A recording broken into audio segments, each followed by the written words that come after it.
Hey everybody, welcome back to the episode on Mighty Shop Creations. Today, I'll be showing you a comparison between 3D printed pieces, resin pieces, and plastic molded pieces. So without further ado, let's roll the intro.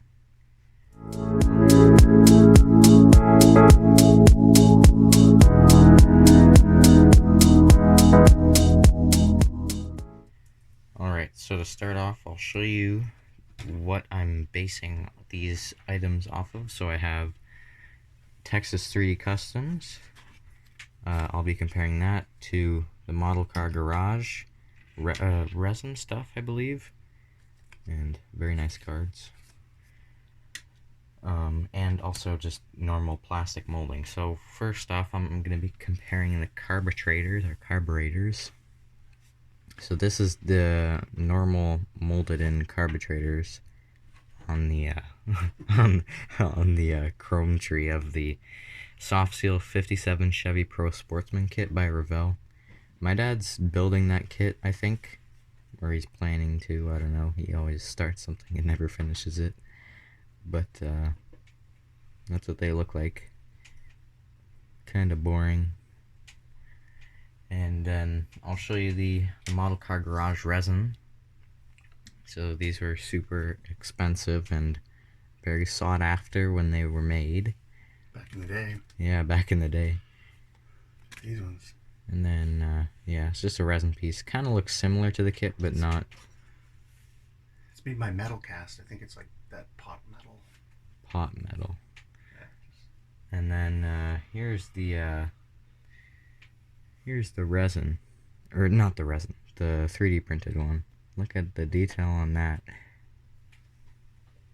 That's ridiculous. It's like hyper realistic. Well, yeah, it even comes with the throttle linkages and stuff like look at all that printed. It's so small I can't even like focus in on the camera on it, but like it's super awesome. And like compared to the resin, clearly the 3D printed is far more superior. And then we also have another thing to compare.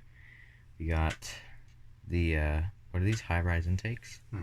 So this is again from the Chevy Pro Sportsman kit, and my dad, when he was building his Ray Barton Jim Pancake car. Here, well, you can tell the story. Yeah, I was gonna pull this intake off the out of that soft seal kit, but I thought, oh man, it's so good. Like I don't wanna waste it on my on that build. So I ended up like scratch building this intake out of styrene and whatever, and it was a giant pain in the ass. And it turned out okay, but in retrospect, I probably should have used this one because this is a masterpiece. It is brilliant, in my opinion. So we have like this is the 3D printed one, obviously, and it's just awesome, like altogether super cool.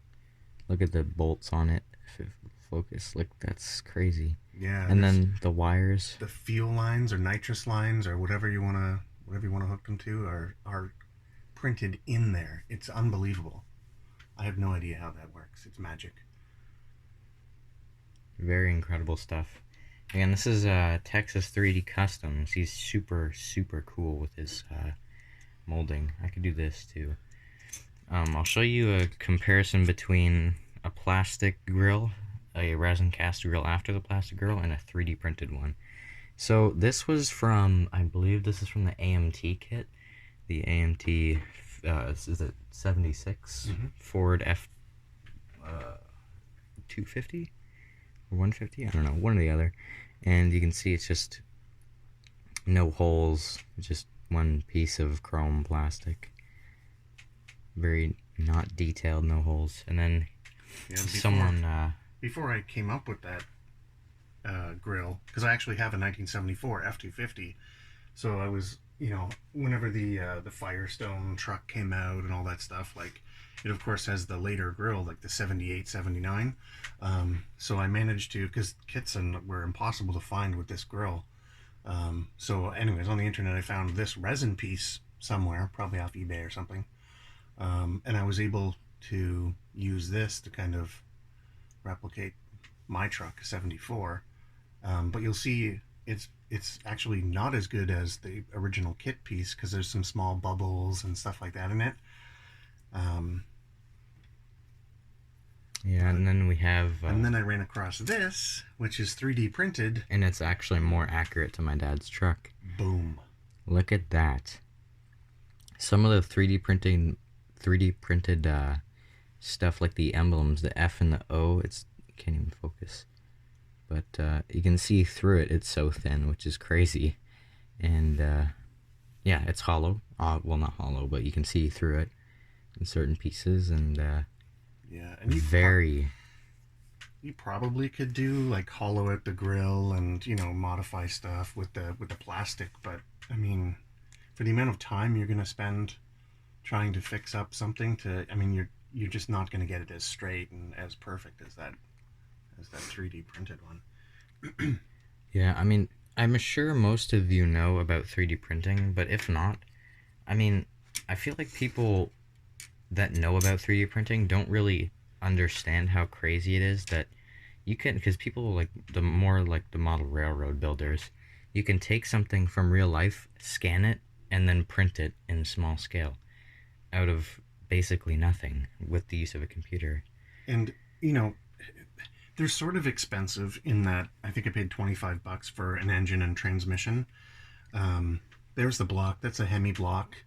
But you can see the level of detail on that. I mean, it's amazing. He's even got pistons in the holes and everything, and Even though they're going to be covered up. yeah, and there's the script on the side of the block, and it's really, really good. And there's the head. Yeah, there's. Check out the detail on the head. If you flip that over, you can see. Holy. Yeah, like it's like you can probably see like valves and like it's unbelievable. I mean, and I almost feel bad putting it together because once I glue it together, that's all gonna be hidden away because it's like. yeah. But I mean, if you're doing a diorama or someone rebuilding an engine in a shop or something like that, or like look at this, and then this is the just a Holly 4-barrel carburetor, but again, look at all the linkages on there and whatever, and I don't know about you, but I mean, you can get photo etch things and whatever, but you gotta cut them off and hope the carpet gremlins don't get them, and then you have to kind of like glue these little tiny pieces with epoxy and stuff. Like here's the photo etch. I bought these a while ago in hopes that I would have the patience enough to even start these, but when those sorts of carburetors are available, I mean this might now just sit in my drawer. Or maybe if I do a diorama, I could use like the carburetor gaskets and maybe like linkages or something like that, right? But yeah, again, I'm wicked impressed with this stuff. It's bonkers. I had high expectations, and this is beyond my expectations. But another thing that I can show you is my dad has an upcoming project for his his 19, is it the 60s? 74. 74. It's a 74 Ford F-250. And is it 150 or 250? 250. Yeah, okay, it's 250. And he bought these jelly bean rims and the tires, and this is all 3D printed. Like you can see where it was printed off of, but like it's squishy, which is insane. So I don't know how that even works or what you do to get to that, but it's impressive. Very impressive. He I don't know if these are for, because he's gonna make a quad cab out of the 2 Firestone kits, and then he's gonna replicate his own truck, which I'm assuming he would use this 3D printed grill for. I think, and I think these these two are gonna go together for his build, which it'll be really cool if he does end up getting that finished. I mean, I'd like to see it for sure, but yeah, super cool stuff. But I'll leave everything out that I've shown, like all the shop cards and stuff. But thank you guys so much for watching this video. Don't forget to like and subscribe. Turn on the post notifications so you don't miss an upload from me, and I'll see you guys in the next one. Goodbye.